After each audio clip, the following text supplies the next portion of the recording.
After watching gameplay of Dying Light 2 at E3 and wishing spring 2020 would hurry up already, I had a sudden urge to go back and play through the original Dying Light. So I thought, why not play through the game again, this time on PC, and check out some of the great Easter eggs Dying Light has to offer. And here we are. Today we're going to take a look at 20 Easter eggs, secrets or references in Dying Light. Now bear in mind that this video won't include any Easter eggs from Dying Light's expansion The Following, and will be solely focusing on the base game. If you want me to cover the Following expansion at some point, then let me know. Oh, and of course there is a huge chance that I missed a great Easter egg when making this video. I mean, Dying Light is packed with Easter eggs. And if you think I did, then the best place to let me know is on Instagram or Twitter. The links to both will be in the description and in my pinned comment. Anyway, without further delay, let's get started. So to start things off, we're going to take a look at an Easter egg that wasn't in the game at launch. At this location in the slums, you can find this.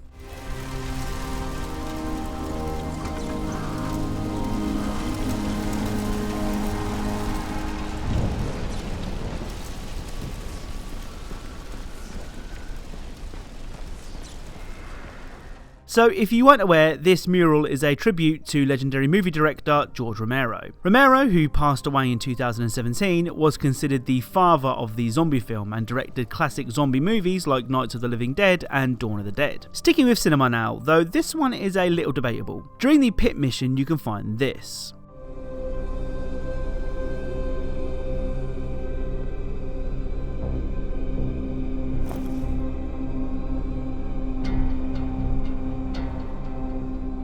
So I and many others believe this to be a reference to The Dark Knight, and this scene in particular. I'm gonna make this pencil disappear. It's gone.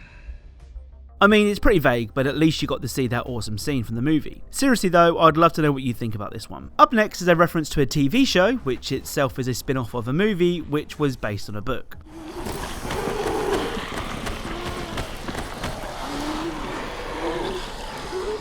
So the Bates Motel is a reference to the Netflix show Bates Motel. The show is a prequel to the 1960 classic Alfred Hitchcock movie Psycho. On to another creepy movie reference now. During the Where's My Mother side quest, you are tasked with finding Salim's workshop. After you've taken out Salim, head to the basement to find this.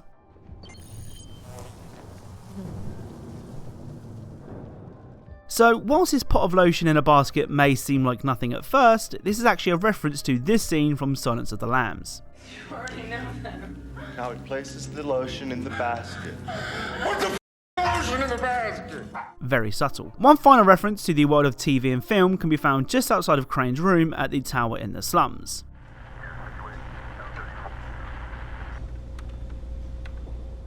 So this post-it note is a reference to this scene from Season 2, Episode 17 of South Park. I don't get it. You see, phase 1, collect underpants. Phase 2, phase 3, profit. A smaller Easter egg now, but most video game developers don't get the attention they deserve, so I thought I'd share. Outside of the tower in the slums, you can find pictures of various Techland employees on a wall.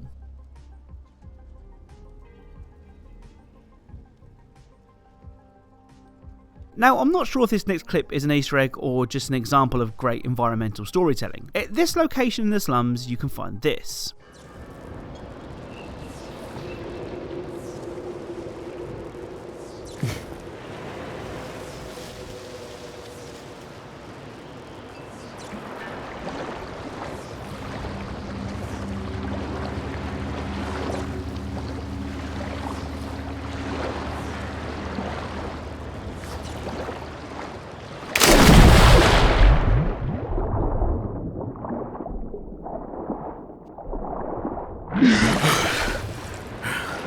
So it seems that somebody jumped off this cliff and perhaps hit the rocks below. As I said, I'm not sure if this one's an Easter egg, perhaps there's a reference to something I'm missing here. I'm not sure, so let me know what you think down below. Moving on to one of my favourite Easter eggs in the entire game now. At this location on the map, you can find somebody asking you to escort them to safety. If you agree and enter the first warehouse on the right, this will happen.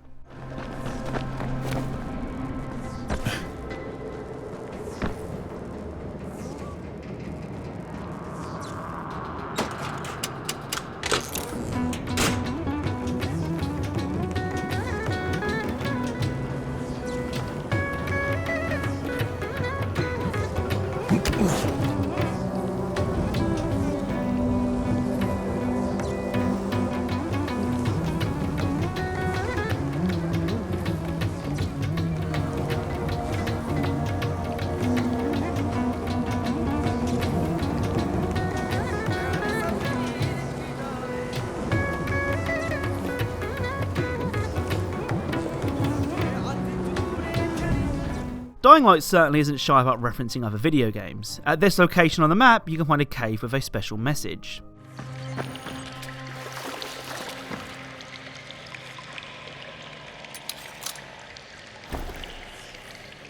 After the message, you'll be attacked by zombies. Clear them all out and this will happen.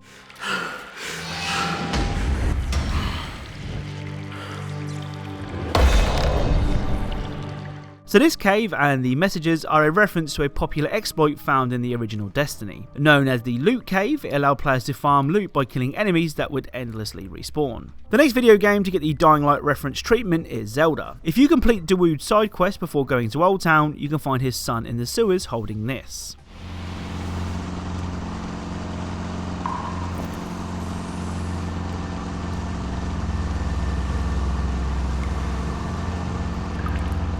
So this sword looks almost identical to the Master Sword from the Zelda series. Dying Light also doesn't mind referencing other zombie games either. At this location you can find this shop.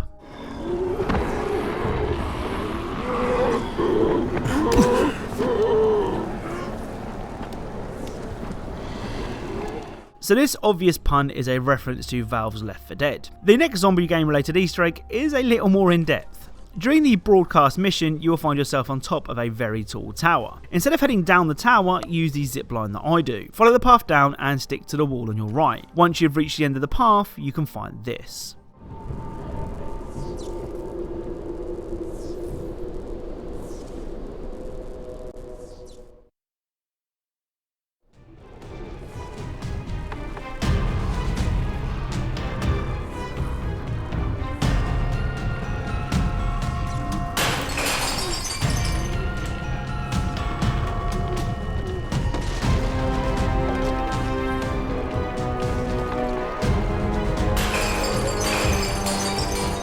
So this elaborate setup is a reference to the popular PC game Plants vs Zombies. The final video game Easter egg found in Dying Light, well in this video at least, can be found in Old Town. On top of a roof you can find a strange looking chimney.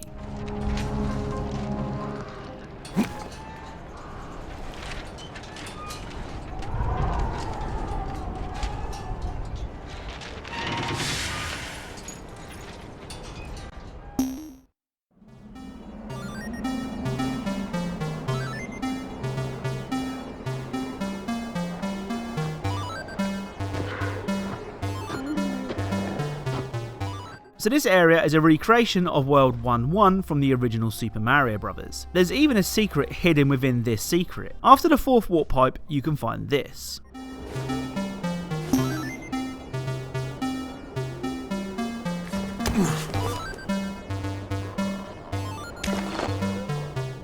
So sitting on this hidden pink block is the blueprint for something called the Pizza suit, or Pizza suit, I'm not sure how it's pronounced. The Pizza/Pizza suit is a reference to the Tanuki suit from Super Mario Bros. 3. It's not cheap to craft, requiring 10 gauze, 10 string, 10 duct tape and 10 alcohol, and if I'm honest, the effect isn't great.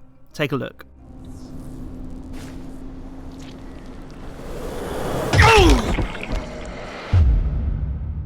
So you sort of float for 2 seconds before quickly falling to earth, usually with a bump. Still, it's a nice surprise hidden within an already great Easter egg. So it's time to check out some of these secret weapons in Dying Light now. The first of which requires a little persistence. If you head to this location on the map and climb the building, you can find this small container. Give it a kick, or 75.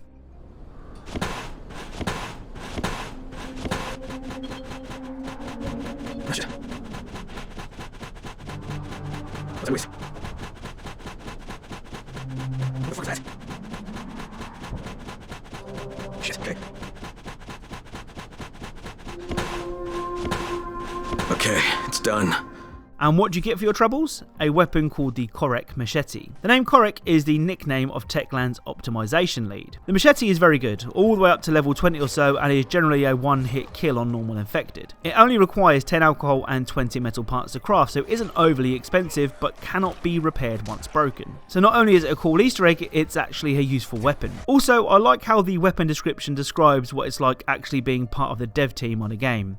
Want a powerful weapon? Just create one and place it in the game. So you thought that kicking a container 75 times took a while, then you've obviously never tried to claim EXP caliber. At this location on the map, you can find a zombie impaled by a sword. To pick the sword up, you'll need to hold whatever your pickup button is for 3 minutes. EXP caliber is a very powerful weapon, but it has terrible durability and, like the Korek machete, cannot be repaired. Still, whilst it is working, it does pack quite a punch. So the final Easter egg was surprisingly one of the scariest moments in the game. During the Rupert the Gunsmith side quest, you are tasked with going to Rupert's flat. Before doing so, head into the children's nursery on the floor above to find this cute pink teddy bear.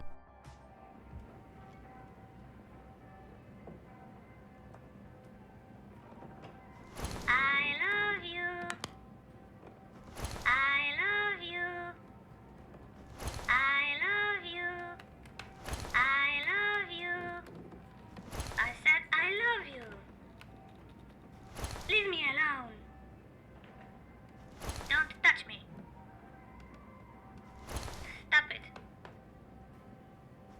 You ask for it.